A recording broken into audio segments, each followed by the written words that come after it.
there, I'm Katie T from Katie T's Home, and I'm so happy you're here. Today, I'm gonna walk you through the 7 home decor slash essentials that you need to have in your bathroom vanity tray. I'll also be cleaning mine because it's been a while, so I hope you enjoy. Without further ado, let's jump in.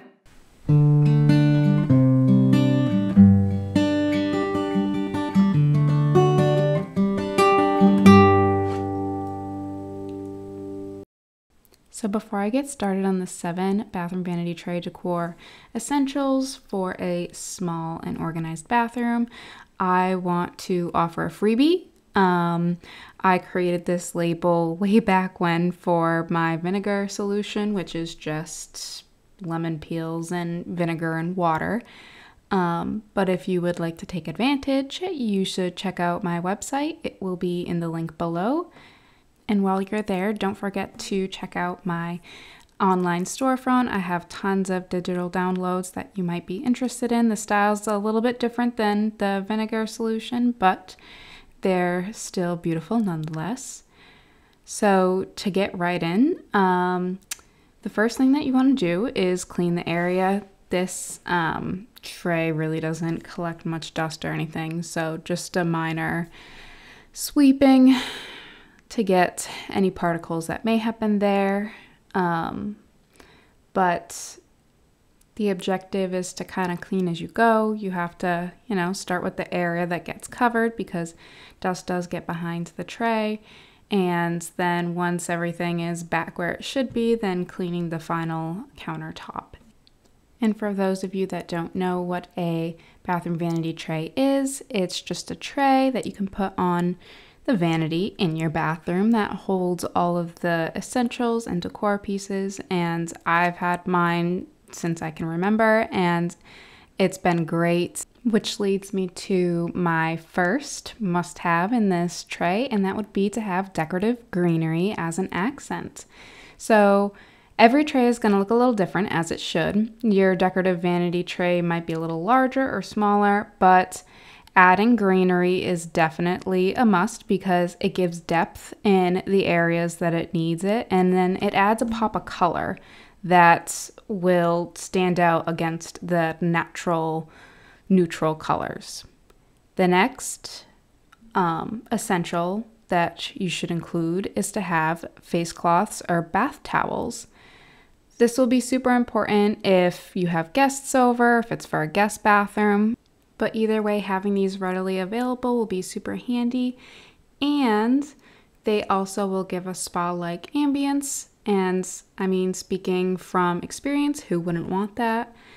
Just keep in mind, if you plan on buying new face cloths or hand towels and you plan on folding them like I did, that any type of pattern may disrupt the overall aesthetic and it won't be as cohesive.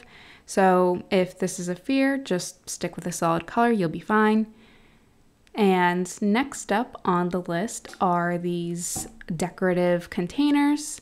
I got these from a friend of mine. It was a wedding gift and I love them. I mean, I did pick them out, but I love them. They're so cute. But I will say this, they show dust so easily. And this is for 2 reasons. One, it is a darker colored cover, so naturally it's going to show any type of dust. And the other problem or issue is that it's flat on top, and it kind of makes it so the dust just stays stagnant, right? It doesn't fall off. So if you live in an area like on a dirt road or near a body of water where dust is more prevalent and you want to have a fancy container like these, just keep in mind that they do show dust, so finding an alternative decorative container might be the better option.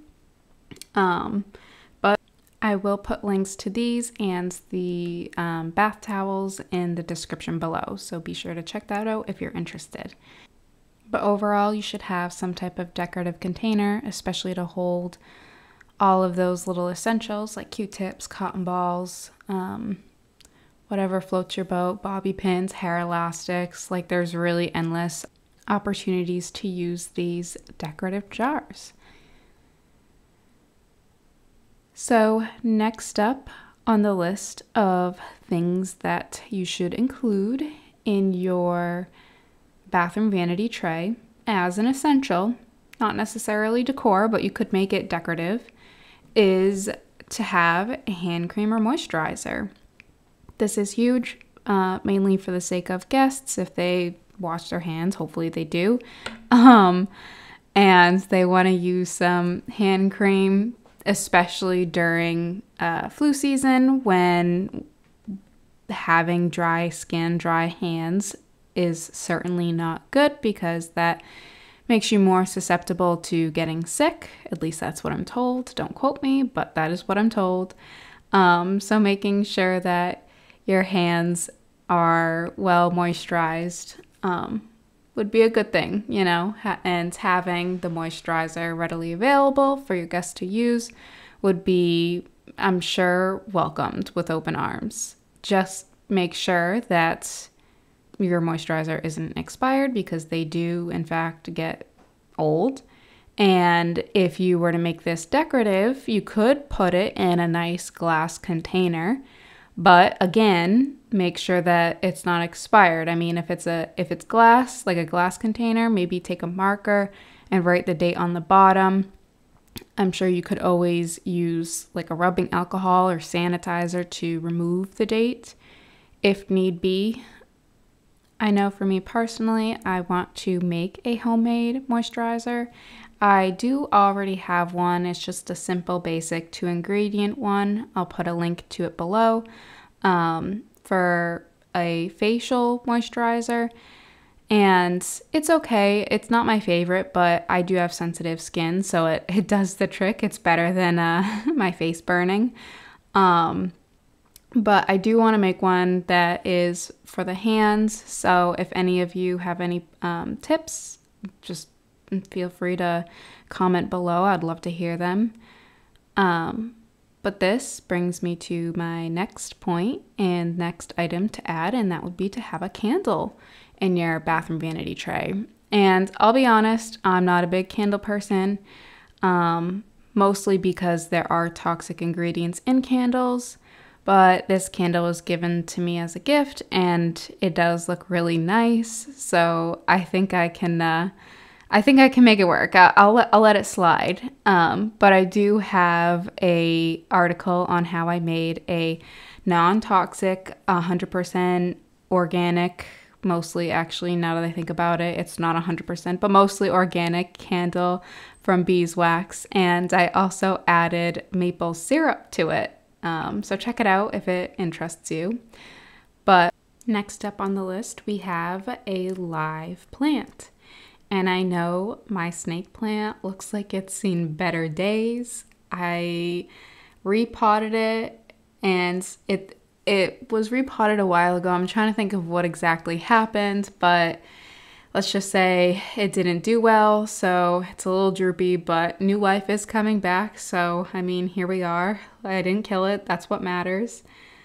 So now for the last essential to have in your vanity tray. And I know mine technically isn't actually physically in the tray, but I've seen a lot of people do it, so I thought it was worth mentioning here, is to have soap. Duh, makes sense. So I'm making a homemade soap right now. It's a very simple recipe. It's just with the liquid Castile soap base with water and some essential oil. So super simple, super easy. It's actually the first time that I've ever made this kind of soap, so I'm pretty happy. And I mean, can't go wrong with it being simple. But one of the reasons too, besides space, why I will not be including this in my vanity tray is because the tray is wooden, and I feel like it would definitely get stained by water if someone was washing their hands. The workaround for this, if any of you are in this boat, is to apply polyacrylic. I have a whole tutorial on how I did that with my kitchen soap tray, and it works great. The one downside is it does make the wooden part a little darker in color, but it is worth it if that's the goal that you're trying to achieve. But for me and my situation, I won't be doing that just simply because there really isn't much more space, but it is an option for those of you who are looking to explore alternate options or like the look of this wooden tiered tray, which I will also put a link in the description below. So, as a way of recap, the 7 items, decor or essential, that you should include in your decorative vanity tray are as follows. Decorative greenery, mainly for accents, to try to fill the space, fill the void. Bath towels, whether it be face cloths or hand towels, mostly for your guests, but also for the aesthetic. Decorative jars, again for the aesthetic, but then also to hold the essentials like Q-tips or cotton balls. Moisturizer for the sake of your guests, so it's readily available for them. A decorative candle to give it that ambiance like in a spa, and a live plant. This is good too. I didn't mention this before, but it will help clean the bathroom, purify the air. And I know some plants are better than others at doing that, so I guess do your research on which one would best suit you. Also keep in mind that there are pets that are allergic to certain plants, so that's also a factor in if you decide to have one in your decorative tray. And lastly, homemade soap. And I know this bar of soap isn't homemade. I have been making more soap and I will eventually make a post on it. But the reason why I'm using this soap is because I bought it a while ago and I feel like I need to use it and not just let it go to waste. But after the pack of Dove soap bars is complete, hopefully I will transition to having homemade soap bars from scratch. So far, I've found it useful to use like a goat milk base, but if any of you people out there are good at soap making, again, leave your thoughts in the comments below, different techniques or what have you, easy ones because I'm new to it, that you would recommend. I would love to hear it. So that's a wrap. Don't forget to take advantage of the free vinegar label. Again, link will be below in the description. Please, please, please, please like, comment, share this post. I'm new to YouTube. I'm trying to build my brand, build my blog, and I would love it if you could show support and feedback. That tells me what I'm doing good and what I'm not doing good at, so then I can make content that you do want to see. So please hit the like button, the share, comment. I would very much appreciate it. But yeah, that's pretty much it. I really hope that you've enjoyed this post. I'm pretty happy with how my vanity tray came out, and I hope that I was able to give you some good pointers to help you in making one for your own bathroom vanity. So that's a wrap. Hit that subscribe button and I'll see you next time. Bye!